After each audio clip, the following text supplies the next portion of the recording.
지난 시간에 이어서 디모데는 계속해서 사도신경 보고 있기 때문에 오늘은 성령을 믿으며에 대해서 말씀을 강론하도록 하겠습니다. 여러분, 성령은 하나님이시죠. 아멘이십니까? 성부와 성자와 성령이 다 하나님이십니다. 분명한 인격을 가지고 계시고 독립된 고유한 그런 하나님이세요. 오늘 말씀에서도 예수님께서 세상은 그를 받지 못하나 너희는 그를 안다 하시면서 성령이 우리와 함께 하시고 우리가 성령과 함께 동행할 것에 대해서 말씀하고 있습니다. 성령님은 분명 삼위일체 가운데 한 분이시고 우리의 예배를 받으시기에 마땅하신 하나님이신데도 불구하고 큰 능력의 하나님이신데, 그런데도 불구하고 우리의 신앙생활 가운데서 가장 인격적인 교감이 약한 분이 바로 성령이에요. 물론 상대적이죠. 사람들마다, 신앙인들마다 상대적이겠지만 성자와 성부에 비해서 인격성이 떨어진다는 거죠. 제가 목사인데도 불구하고 저조차도 그렇습니다. 아버지께 간구하고 예수의 은혜를 자주 구하지만은 우리의 초점이 아버지와 또 아들에게 맞추어져 있지만은 늘 아버지를 찾고 그리스도를 의지하지만은 그 반면에 성령은 약간의 홀대를 받는 그런 느낌이 듭니다. 모르겠어요. 여러분들 충분히 공감하시는지 모르겠지만 어떤 분들은 성령과 깊이 교제하면서 날마다 인격적인 교감을 누리시는 분도 있을 수가 있습니다. 그냥 일반적으로 그렇다는 거죠. 그러면 일반적으로 이런 현상이 일어나는 이유가 뭘까? 그것은 우리의 의도가 아니라 성령님 그분의 의도예요. 성령께서 그렇게 의도하셨다는 거죠. 그래서 어떤 신학자는 성령은 수줍은 인격을 가지고 계신다라고 말했습니다. 수줍은 인격이란 어떤 인격이냐? 겸손한 인격이죠. 그러니까 자기를 드러내고 자기를 나타내는 것을 그렇게 좋아하시지 않는다는 겁니다. 성경에서 성부와 성자와 성령 가운데 이 성령의 인격성이 가장 약하게 나타나는 이유도 바로 그렇습니다. 구약에서는 굉장히 약하게 드러나고 신약에 와서는 구약보다는 좀 더 분명하게 드러나고 또 성령께서 주체적으로 교회를 인도해 가시기도 하시지만, 그럼에도 불구하고 성부와 성자에 비해서 부각되지 않는다 하는 거죠. 오히려 성령은 신약에서도 예수의 영 혹은 하나님의 영이라 하면서 성부와 성령께 종속된 것처럼, 마치 그분 안에 기속된 것처럼 그렇게 등장합니다. 예수님께서도 말씀하시면서 그가 내 영광을 나타내리니 하면서 성령은 그리스도 예수의 영광을 나타내는 분이다라고 말씀하고 있습니다. 성령은 철저히 자기를 감추시고 그리스도만을 나타내십니다. 그래서 성령이 우리 안에 계시고 하나님과 우리 사이에 가장 전면에 계시면서도, 실제적으로 전면에 계시면서도 우리가 계속 그리스도와 성부께 초점을 맞추게 되는 이유가 바로 그러하다는 것이죠. 성령께서 마치 이제 예를 들면 아들이 서울대학 좋은 대학 갔어요, 우리나라에서. 그래서 옆집에 아주머니가 어머니에게 이제 아유 어떻게 그렇게 아들이 좋은 대학 갔느냐 그러면은 어머니들이 아유 내가 뒷바라지를 잘해서 그렇지 이렇게 얘기 안 하죠. 설령 그렇다 하더라도 우리 아들이 고생했어, 그동안 정말 열심히 했어 하면서 아들을 높여주잖아요. 물론 그 이면에는 어머니의 수고와 뒷바라지가 있죠. 그런 것처럼 성령께서도 친히 일하시고 우리 가운데에서 역사하시면서도 오로지 아들과 아버지만을 우리에게 증거하기를 원하시고 드러내기를 원하시기 때문에 우리의 초점이 성부와 성자께 가게 되어 있다라는 것입니다. 그런데 여기서 한 가지 문제가 발생해요. 그게 뭐냐면은 성령께서 겸손하시다는 이유로 우리가 그분을 배제하는 거죠. 그분을 하나님으로 인정치 않는 거죠. 성령을 하나님으로 인식하기보다 어떤 수단이나 느낌이나 어떤 능력으로만 이해하는 겁니다. 그런 오류에 빠지게 된다는 거예요.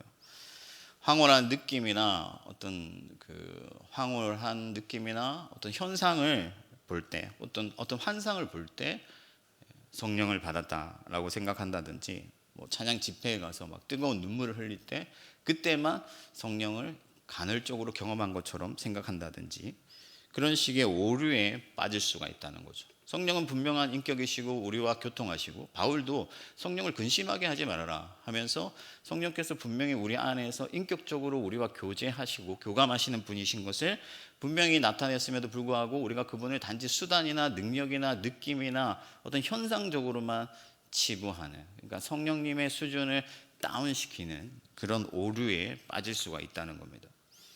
그래서 심지어 어느 유명 강사가 집회를 하면서 자기의 이 겉옷을 벗어가지고 이렇게 회중을 향해서 집어 던지면서 성령을 받으라 그렇게 소리쳤습니다. 너무나 어처구니 없는 일이죠. 왜 그런 일을 했느냐, 왜 그런 퍼포먼스를 하느냐. 이제 바울이 자기가 썼던 앞치마를 덮기만 해도 어떤 사람들이 성령의 충만함을 받고 병이 낫고 하는 일들이 있었잖아요. 그래서 그걸 이제 흉내내는 거죠. 근데 여기는 굉장히 심각한 문제가 있습니다. 먼저는 성령은 하나님이신데 던질 수 있는가, 성령님을 막 던져도 되는가 하는 문제고, 또 하나는 그 강사가 바울이 아니라는 거예요. 그는 바울이 아닙니다. 그리고 또 하나 마지막으로 문제가 있는데, 성령님은 그의 옷과는 아무런 상관이 없다 하는 것이죠. 그런데도 불구하고 성령을 이렇게 던지고 이걸 받는 자들마다 성령이 충만해진다라고 생각하는 이유가 뭐겠어요? 이런 어줍지 않은 일, 어처구니 없는 일이 발생하는 이유가 뭐겠습니까? 그분이 겸손히 자기를 낮추시고 숨기신다는 이유로 우리가 성령님을 하나님으로 인정치 아니하고, 그분을 경외하지 아니하고, 그분을 예배하지 아니하고, 그분을 의지하지 않기 때문에 우리의 인식 속에서 자꾸만 그분이 어떤 수단으로 치부되는 것이죠.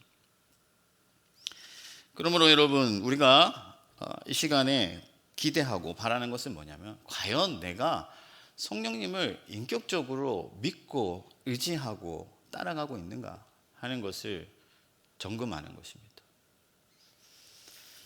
여러분, 성부와 성자와 성령이 하나입니다. 그렇죠? 우리가 성부를 믿고 성자를 믿는데 성령을 믿지 않는다라고 한다면은 그는 실제로는 하나님을 믿지 않는 거예요. 그에게는 구원이 없습니다. 특히나 여러분, 성령을 믿는다는 것은 우리 삶에 가장 풍성하게 실제적으로 증거를 나타내요. 우리에게 충분하게 경험됩니다. 그렇기 때문에 우리가 정말 성령을 믿고 있느냐 하는 것을 확인하고 그것을 검증하고, 그래서 확신하게 되면 우리가 정말로 성삼위 하나님을 믿고 구원받은 자인 것을 확인하게 되는 것이죠. 그러면 우리가 어떻게 성령을 믿고 있는지 확인할 수 있느냐, 성령을 믿는다는 것은 과연 무엇이냐, 제가 세 가지로 얘기를 해보려고 하는데, 가장 먼저 우리가 성령을 믿는다는 것은 성령님을 나의 주로 인정하는 거예요. 그분을 나의 주님으로 인정하는 것이고, 내 삶의 어떤 주권을 그분께 이양하는 것이죠. 내어드리는 거예요. 그러니까 내 삶의 고삐를 하나님께 드리는 것, 성령님께 드리는 것이 바로 성령을 믿는다는 것이다 하는 겁니다. 그래서 성령을 믿는 자들에게 가장 먼저 뚜렷하게 나타나는 현상이 뭐냐면은 자기를 부인하는 거예요. 예수님께서 누구든지 나를 따라오려거든 자기를 부인하고 따라오라고 말씀을 하셨잖아요. 자기를 부인하는 것, 나를 내려놓고 성령님을 내 삶의 주인으로 인정하는 것. 자기 부인이 잘 되고 오직 성령께 복종된 상태를 성경에서는 뭐라고 정의하냐면은 성령에 충만하다, 성령 충만을 받았다라고 얘기를 합니다. 성령의 충만을 받으라고 할 때 바울이 너희가 술에 취하지 말고 성령의 충만을 받고 세월을 아끼라고 말씀하셨는데, 여기서 충만하다는 것은 가득하다는 것이죠. 그래서 내 안에 성령이 가득하다. 무슨 말입니까? 연애를 할 때 어떤 사람을 사랑하게 되면 그 사람이 내 안에 가득하다고 우리가 표현을 하잖아요. 그 사람이 나를 지배하는 상태, 그에게 내 삶의 초점이 맞춰져 있고 상대방에게 내가 온전히 기속되어 있는 상태. 그때 그 사람이 내 안에 가득하다고 말을 합니다. 마찬가지로 성령께서는 인격이기 때문에 우리 안에서 어떤 능력이나 은사나 뭔가 힘을 발휘하고 어떤 신비한 경험이 일어나고 그것을 성령에 충만하다고 말하는 것이 아니라 성령의 인격성이 내게서 두드러지고 강해지고, 그래서 성령님이 나를 온전히 다스리고 있다면, 지배하고 있다면 우리는 성령에 충만하다고 말할 수가 있는 것이죠. 그런 상태를 통해서, 그래서 자기 부인이 일어나고 성령이 나를 온전히 다스리고 있는 그 상태를 통해서 새 역사가 시작되는 거예요. 성령께서 어떤 일을 하십니까? 우리를 새롭게 하는 것이죠. 그래서 내가 죽어야 내가 새롭게 다시 태어날 수가 있잖아요, 여러분. 우리가 세례를 받을 때 물을 뿌리는데 보통은 원래는 침례를 했죠. 침례를 하는 이유가 뭐냐면은 이렇게 뒤로 한번 물에 자빠져야 돼요, 여러분. 저는 수영을 잘 못하는데 예전에 물에 빠졌을 때 와, 꼼짝없이 죽는구나 이런 경험을 한 적이 있어요.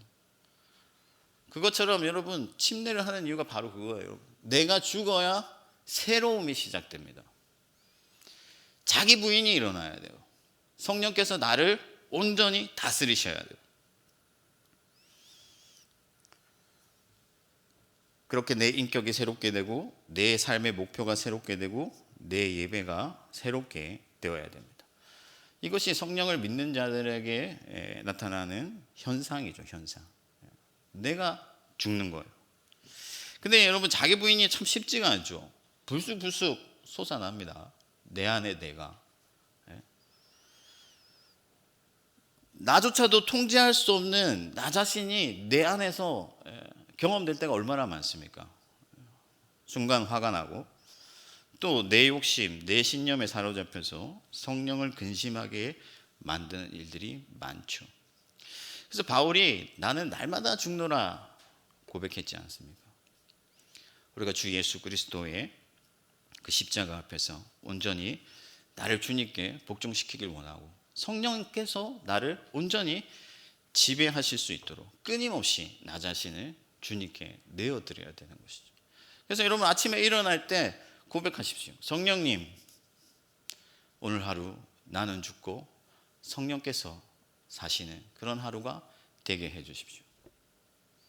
온전히 성령님께서 내 생각, 나의 말, 나의 행동을 주장하시도록 나 자신을 성령께 내어드리기를 원합니다. 그렇게 여러분, 성령께 겸손히 자기의 삶의 고삐를 내어드림이 필요해요. 그때 여러분들에게 새로운 일, 새로운 나라, 새로운 삶이 시작됩니다.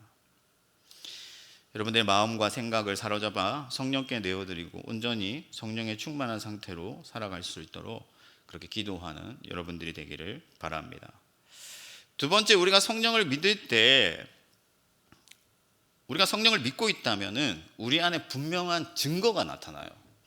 그러니까 자기 부인이라는 어떤 현상과 동시에 어떤 우리 안에 성령이 내 안에 계시다, 내가 성령을 믿을 때 성령이 내 안에 계시다라는 증거가 나타나는데, 그 증거가 과연 무엇이냐? 어떻게 우리는 성령이 내 안에 있음을 확인할 수 있느냐? 내가 뭔가 이렇게 기도할 때 응답되고 혹은 내가 안수했더니 병이 낫고 그런 일들을 통해서만 내가 성령을 확인할 수 있느냐? 내 안에 성령의 계심을 확증할 수 있느냐? 그렇지 않다. 그러면 성령이 내 안에 계시다는 분명한 증거가 뭐냐? 그것은 내 안에서 성령이 목표하시는 바가 이루어지는 거예요.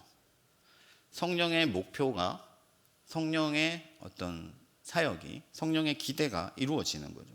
그럼 성령께서 목표하시는 바가 뭐냐? 성령이 기대하시는 바가 뭐냐? 그것은 다른 게 아니고 예수를 증거하는 거예요.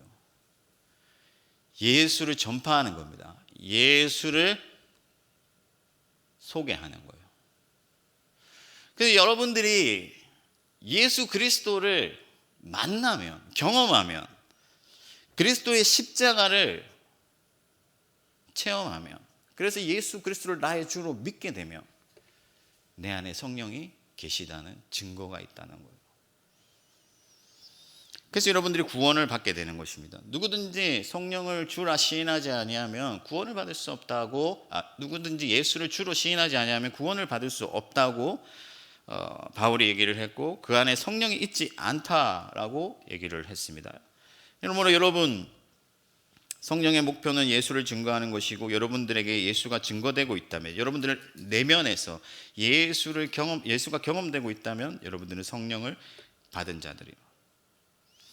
예수의 십자가, 예수의 섬김, 예수의 사랑이 내 안에서 증거되고 경험되는 것이죠. 그래서 여러분들 예수를 사랑하게 되고 예수를 기대하게 되고 예수를 바라게 되고 예수를 섬기게 되고 예수만을 의지하게 되고, 그렇게 할 때 나는 성령을 받은 사람이고 성령을 믿는 사람이에요. 과연 여러분 성령을 믿고 있습니까? 성령을 믿으며 예수 그리스도를 그분께부터 소개받고 있느냐?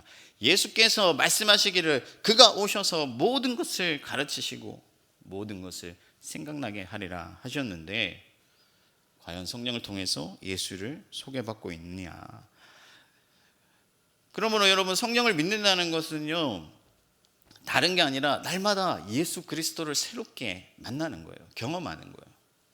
일주일 여러분들 대부분 한국교회 성도들의 대부분이 교회를 벗어나는 순간, 교회 문을 나서는 순간 예수님 안녕히 계세요, 다음 주에 뵙겠습니다, 성령님 바쁘신데 저는 굳이 따라오지 않으셔도 괜찮습니다 하면서 나가는 거예요. 그러나 그것이 아니고, 우리가 성령을 믿고 성령을 받았다면 날마다 예수 그리스도를 새롭게 만나는 거죠. 그분은 늘 새로워요. 여러분들 충분히 예수를 안다, 충분히 예수를 경험했다 생각하지 마세요. 내가 30년, 20년 예수를 믿었고 말씀을 들었고 그래서 예수 하면 지긋지긋하다, 내가 알 만큼 안다라고 생각하지 마세요.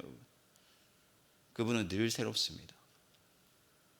그분은 너무나 충만하시고 우주에 가득한 분이시기 때문에 평생을 우리가 경험해도 다 경험할 수가 없고, 그 사랑을 매일같이 헤아려도 다 헤아릴 수가 없어요.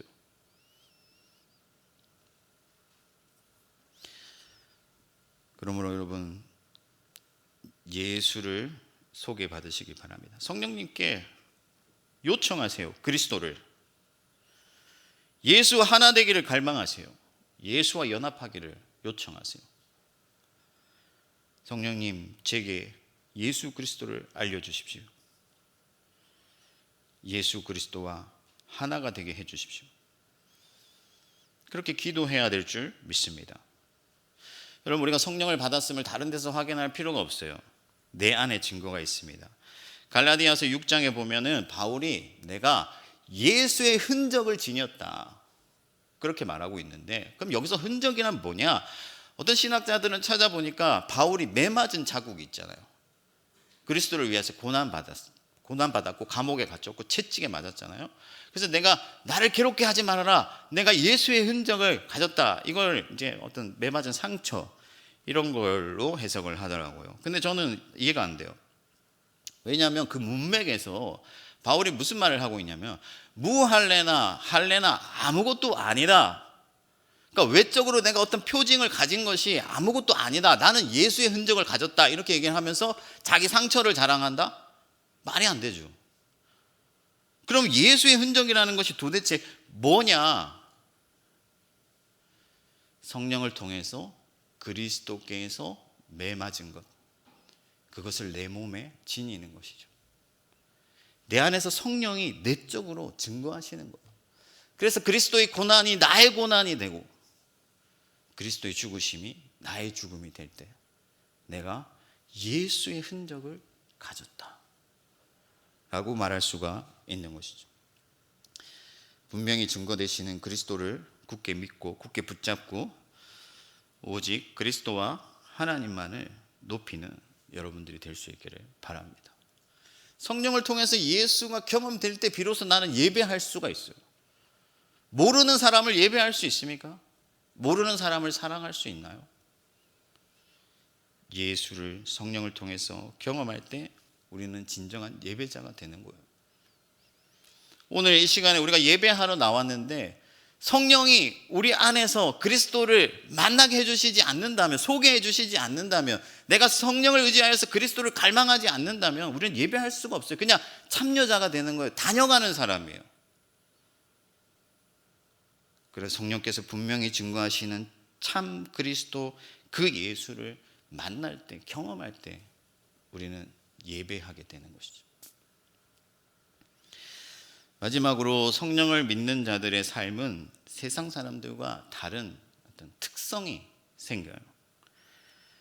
그들은 다른 삶을 살게 됩니다. 어떤 삶을 살아가느냐? 한마디로 요약하면 그것은 성령의 인도를 받는 삶이다 라고 말할 수가 있어요. 성령의 인도를 받는 삶. 신약 교회의 가장 뚜렷한 특징이 뭐냐면은 성령의 인도를 받는 거죠. 여러분들 사도행전에서부터 이제 교회가 시작되고 교회 시대가 열리는데 예수님께서 무엇을 기다리라 하셨냐면 성령을 기다리라 하시고, 그리고 성령이 임하셨을 때 비로소 이제 교회의 시대가 열리고 교회가 성령께서 이끌어 가시는 대로 가고 성령께서 하라 하시는 대로 하고 성령이 모든 것을 주장하시면서 그의 나라를 만들어 가시는 거죠. 그래서 여러분, 지난 시간에 우리가 주님의 승천을 다루었는데 주님이 승천하시면서 내가 다른 보혜사를 보내시겠다고 했잖아요. 다른 보혜사. 보혜사는 돕는 분, 헬퍼라는 뜻이죠. 그러면 예수님이 보혜사이신데 내가 이제 떠나니, 너희를 떠나가니 나는 다른 보혜사를 보내겠다. 그러면 성령이 보혜사이시고, 그러면 성령께서는 그리스도께서 이 땅에서 우리에게 하시고자 하는 그 일, 우리를 위하여 하셨던 그 일을 대신해서 하시는 분이신 거죠. 그럼 예수님이 우리를 위해서 하시는 일이 뭐냐? 그분은 우리의 선한 목자죠. 우리를 인도하시죠. 푸른 초장으로 이끄시고 꼴을 먹이시고 사나운 짐승으로부터 지키시고 보호하시고 기르시고 먹이시고 입히시고 그 모든 일들을 그리스도 예수께서 하시는데 이제 성령을 보내사 고아와 같이 버려두지 아니하고 방치하지 않고 유기하지 않고 성령을 통해서 내가 너희를 목양하겠다 하는 거죠. 인도하겠다. 그래서 여러분, 양은 목자의 음성을 알지 않습니까? 양은 목자를 따라가죠. 우리는 성령을 따라가는 거예요. 성령께서 선한 목자로서 새 시대의 참 리더로서 우리를 지도하십니다. 가르치시고 이끄시고 지키고 보호하십니다.